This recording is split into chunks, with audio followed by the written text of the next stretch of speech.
नमस्कार। आज हम गहरा गोता लगा रहे हैं सोलापुर जंक्शन में।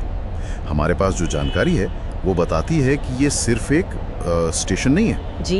ये तो मध्य रेलवे जोन के सोलापुर मंडल का हेडक्वार्टर है और देश के टॉप 500 स्टेशनों में इसे A1 कैटेगरी मिली है।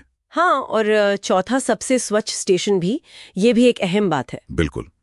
तो हमारा मिशन साफ है, ये समझना कि भाई ये जंक्शन सोलापुर के लिए इतना जरूरी क्यों है, जैसा ये स्रोत बताते हैं। बिल्कुल, और इसकी अहमियत सिर्फ यात्रियों को लेकर नहीं है। जैसा कि जानकारी इशारा करती है, इसकी जो लोकेशन है ना, मुंबई, पुणे, बेंगलुरु, हैदराबाद, ये सब बड़े शहर हैं। इनको जोड़ने वाले मेन रेल और सड़क रूट्स पर है ये। अच्छा।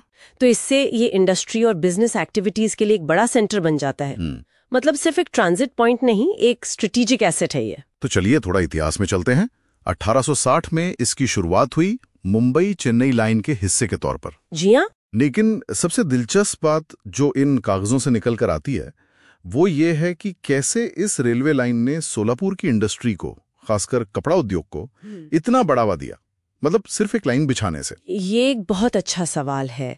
देखिए, रेलवे ने किया क्या, उसने कच्चा माल जैसे कॉटन वगैरह उसको लाना आसान कर दिया।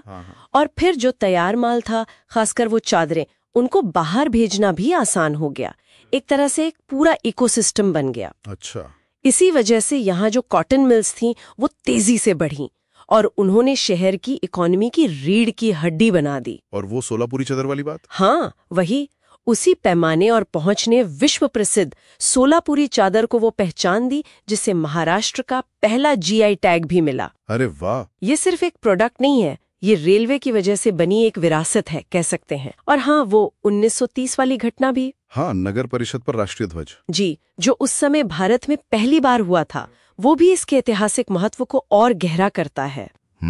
इतिहास से अब जरा आज पर आते हैं। रोज के 1.25 लाख से ज्यादा यात्री और 186 से ज्यादा ट्रेनें। जी, ये आंकड़ा तो मतलब चौंकाने वाला है। और वो पंढरपुर में आषाढ़ी मेला वाली बात, 2 लाख तीर्थयात्रियों को संभालना, वो भी बिना किसी प्रॉब्लम के, ये कैसे मुमकिन होता है? क्या सोर्सेस कुछ बताते हैं इस पर? हाँ, ये वाकई कमाल की बात है। स्रोत बताते हैं कि इसके लिए बहुत प्लानिंग लगती है, जैसे स्पेशल ट्रेनें चलाना पड़ता है। अच्छा। प्लेटफॉर्म्स का मैनेजमेंट बहुत एफिशिएंट होना चाहिए, एक्स्ट्रा स्टाफ लगाना पड़ता है। ये सिर्फ कैपेसिटी की बात नहीं है, ये प्लानिंग और उसको अमल में लाने की बात है। सही। और आर्थिक तौर पर देखें तो ये जंक्शन लोकल इंडस्ट्री और खेती दोनों के लिए लाइफलाइन जैसा है। वो किसान रेल का जिक्र बार बार आता है ना। हाँ। किसान रेल ने कैसे अनार जैसे जो जल्दी खराब होने वाले फल सब्जी हैं, उनको दिल्ली, कोलकाता जैसे दूर के मार्केट्स तक पहुंचाया। लेकिन उन स्रोतों में ये भी लिखा है कि किसान रेल बंद हो गई, जिससे काफी निराशा हुई और लोग मांग कर रहे हैं कि उसे फिर से शुरू किया जाए। इसका क्या असर पड़ा होगा? बिल्कुल, असर तो सीधा किसानों की कमाई पर पड़ा होगा, क्योंकि बड़े बाजारों तक उनकी जो सीधी पहुंच थी वो एक तरह से खत्म हो गई।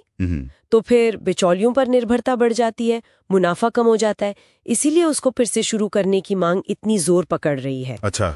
और इसके अलावा माल ढुलाई जैसे चीनी है, सीमेंट है, ये सब भी रेलवे के रेवेन्यू का एक बड़ा हिस्सा है। तो ये जंक्शन इकोनॉमी के लिए बहुत जरूरी है। और अब भविष्य की तरफ देखें, वहां तो चीजें और भी रोमांचक लग रही हैं। सोलापुर मेट्रो प्रोजेक्ट 220 किलोमीटर की कुल लंबाई बताई जा रही है जी। और उसमें भी वो नारी शक्ति पिंक लाइन का आइडिया, जो पूरी तरह महिला कर्मचारी चलाएंगी। ये सिर्फ ट्रांसपोर्ट का एक्सपेंशन है या इसके पीछे कोई और मतलब भी है? ये एक मल्टी डायमेंशनल पहल लगती है। पिंक लाइन जाहिर है महिला सशक्तिकरण का एक प्रतीक तो है ही। हाँ। साथ ही शायद ये वर्कफोर्स में महिलाओं की भागीदारी बढ़ाने और सफर को और सुरक्षित बनाने की भी एक कोशिश है। और मेट्रो के लिए सोलर पावर का इस्तेमाल, हाँ, वो भी है। वो सस्टेनेबिलिटी की तरफ एक अच्छा कदम है। फिर वो मुंबई हैदराबाद बुलेट ट्रेन का प्रस्ताव है और सूरत चेन्नई एक्सप्रेसवे से जुड़ने की योजना। बाप रे, काफी कुछ है। जी, ये सब मिलकर सोलापुर को एक मल्टी मॉडल ट्रांसपोर्ट हब बना सकता है। मल्टी मॉडल ट्रांसपोर्ट हब, इसका क्या मतलब हुआ सोलापुर के लिए, आसान शब्दों में? मतलब एक ऐसा सेंटर जहां अलग अलग तरह के ट्रांसपोर्ट जैसे रेल, सड़क यानी एक्सप्रेसवे और शायद भविष्य में हाई स्पीड रेल, हाँ। ये सब एक जगह आकर आसानी से जुड़े। अच्छा, इंटीग्रेटेड। हाँ, इंटीग्रेटेड। इससे माल और लोगों का आना जाना तेज होगा, आसान होगा, लॉजिस्टिक्स की लागत कम होगी और सोलापुर का इलाका निवेश के लिए और भी आकर्षक बनेगा। हाँ, ये बात सही है कि रोड ट्रांसपोर्ट से कंपटीशन तो है, जैसा स्रोत बताते हैं, हाँ वो तो है। लेकिन इंफ्रास्ट्रक्चर को मॉडर्न बनाना, किसान रेल की वापसी की उम्मीद और प्राइवेट सेक्टर की भागीदारी, ये अवसर भी उतनी ही बड़े हैं। तो अगर हम इसे समेटें, हमने देखा कि कैसे सोलापुर जंक्शन एक ऐतिहासिक रेलवे स्टेशन से आगे बढ़कर न सिर्फ आज एक जरूरी आर्थिक इंजन बन गया है जी, बल्कि भविष्य में एक बिल्कुल नए अत्याधुनिक मल्टी मॉडल हब बनने का साफ इरादा भी रखता है। सही कहा आपने। इसने न केवल शहर के औद्योगिक अतीत को, खासकर उस कपड़ा उद्योग को आकार दिया, बल्कि ये आज भी खेती के सामान के ट्रांसपोर्ट से लेकर भविष्य की हाई स्पीड कनेक्टिविटी तक इसके लगातार विकास के लिए सेंट्रल बना हुआ है।